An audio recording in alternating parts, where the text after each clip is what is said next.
जय गुरुदेव। जय गुरुदेव नाम प्रभु का। स्वामी जी महाराज ने सत्संग सुनाते हुए बोले कि महात्मा हमेशा ईश्वरवादी धर्मवादी होते हैं। मित्रा प्रेमियों को संदेश सुनाते हुए बाबा जय गुरुदेव जी ने कहे कि वर्तमान समय में निम्न दर्जे की अज्ञानता आ गई। जीव निराश और बेसहारा होने लगा, उसे कोई सहारा नहीं दिखाई देता है।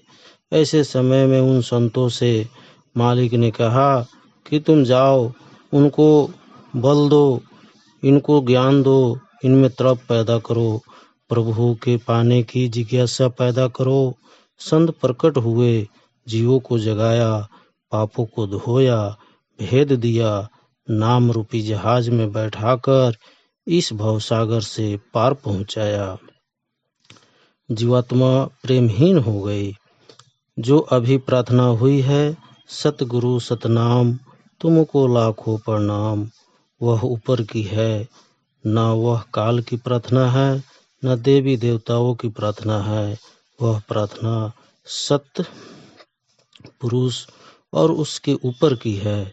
सतपुरुष के अलग और अगम पुरुष के साथ अनामी पुरुष के रोम रोम में कितना प्रकाश है। इसको लिखने के लिए न तो स्याही है, न कलम, न कागज है। वह अगम है, अनिर्वचनीय है। जब रूह ऊपर जाती है तब उसमें सारा ज्ञान, सारा प्रेम, सारी शक्ति का अनुभव होता है। यह रूह भी प्रकाशमान हो जाती है। ऐसी यह जीवात्मा दोनों आँखों के पीछे बैठकर गंदी हो गई। इसने गंदी चढ़ा लिया तो उस पर घर से विपक्ष हो गया, उस मालिक से संबंध टूट गया। वहीं जीवात्मा प्रेमहीन हो गई, विश्वसनीय हो गई, प्रेम छीन हो गया, शक्ति छीन हो गई, प्रेम छीन हो गया, शक्ति छीन हो गई। अब बुद्धि उसका आधार लिए हुए है। मन, बुद्धि, इंद्रिया इसी के आधार से काम करती है। उन्होंने जो कर्म किया उसकी मैल आत्मा पर चढ़ गई और अब मन, बुद्धि, आत्म, चित्त सब गंदे हो गए। अब जरूरत है महात्माओं की।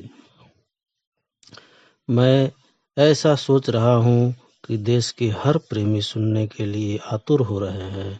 यह समुद्र है आध्यात्मिक, इसको सुनने के लिए ऐसी इच्छा लोगों में हो रही है कि घोर जन्म मरण की पीड़ा से छुटकारा मिल जाए।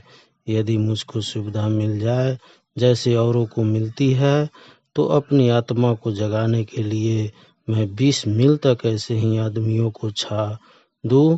भीड़ की ओर संकेत करते हुए, यहाँ कुछ मिलता है इनको। यह प्रार्थना सतगुरु सतनाम उन दिव्य पुरुषों की है जो यहाँ न कभी आए न कभी आएंगे। संत उनके दरबार के दरबानी हैं। बिना उनके मिले हुए तुम वहाँ नहीं पहुँच सकते हो। ऐसे दरबार का दरबानी मिलना चाहिए जो वहाँ का भेद देता हो, वहाँ की खैर खबर रखता हो, वहाँ आता जाता हो। वहीं तुमको युक्ति बतलाएगा, तुमको ले जाएगा। लक्ष्य एक ही है। हमने कहा था कि महात्माओं के पास हर तरह का जाल होता है। उसमें बड़ी से बड़ी और छोटी से छोटी मछली फंस सकती है। लक्ष्य उनका एक ही है, लेकिन कौन कहाँ से कैसे फंसा है, कैसे उसको निकालना है, उसको वे जानते हैं। काम, क्रोध, लोभ, मोह, अहंकार ये सब ऐसे प्रबल है कि क्षण में मनुष्य को पागल बना दे, पता नहीं कहाँ ले जाकर गिरा दे। तुम महात्माओं को ना कभी पहचान पाया, ना पहचानने की इच्छा है। तुम सोते आए, सोते चले जा रहे हैं। क्या तुमको लाभ है मनुष्य जीवन का? तुमने कुछ भी नहीं जमा किया ताकि फिर तुमको मनुष्य जीवनी मिले। दिव्य दृष्टि खुलेगी। यह बड़े ज्ञान का एक मार्ग सीधा और सच्चा है। मैं तुमको बताऊंगा। अगर वास्तव में तुम निरोगी रहना चाहते हो, चिंता मुक्त रहना चाहते हो, आदर सम्मान पाना चाहते हो, सेवा चाहते हो, तो शाकाहारी बनो। फल, दूध, अनाज, साग, सब्जी जितना खा सकते हो खाओ, कोई मना नहीं करता, लेकिन इसके अतिरिक्त आपको अधिकार नहीं दिया गया। आत्म कल्याण चाहते हो तो महात्माओं से मिलो, वो ज्ञान प्राप्त करने का मार्ग दे देंगे। तो सारी फर्जों को पूरा करते हुए जीवात्मा से सच्चा भगवान का भजन करो, इससे दिव्य दृष्टि खुलने लगेगी। अभी तुमने कष्ट नहीं देखा, कष्ट से बचना है तो शाकाहारी बनो। मैंने कोई चीज मना नहीं की। मैं रात्रि को 12:30 बजे बाहर निकला, 11 बजे भी बाहर था, सारा चक्कर लगाया। तुम जब जाओगे तो तुम्हें जाने नहीं दोगे, इसलिए जब सो गए तब निकला और देखा कौन किस स्थिति में पड़ा है। तुम सोच रहे होंगे कि बाबा जी बड़े आराम में होंगे, साथ में 4-6 घंटे रहो तो पता चल जाए। तमाम आतंक हुए, तमाम समस्याएं और बीमारियां आपके कर्मों में आई। चोरी डकैती घर घर में हो रही है।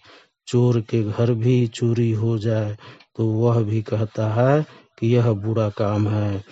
तो जो अच्छा है वह अच्छा रहेगा, जो बुरा है वह बुरा रहेगा।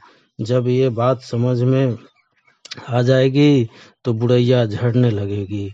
जैसे पतझड़ में मौसम में पुरानी पत्तियां सब झड़ जाती है, फिर से नई कोपले फूटती है। इसी तरह से जब बुढ़ैया झड़ जाएगी, नई कोपले आएगी, नए विचार, नए आव भाव होंगे, तब आप क्या कहते हो कि यह बदल गया। आदमी अपने से ही बिगड़ता है, अपने से ही बदल जाता है। उसे सहारा चाहिए, महात्माओं का संग चाहिए, महात्माओं का वह बदल जाएगा। महात्माओं ने किताबों को बनाया, किताबों ने महात्मा नहीं बनाया, लेकिन इन किताबों की इज्जत इसलिए है कि वह सत्य है, उसमें बोध है। महात्माओं के उसमें वचन है जिनको कोई काट नहीं सकता।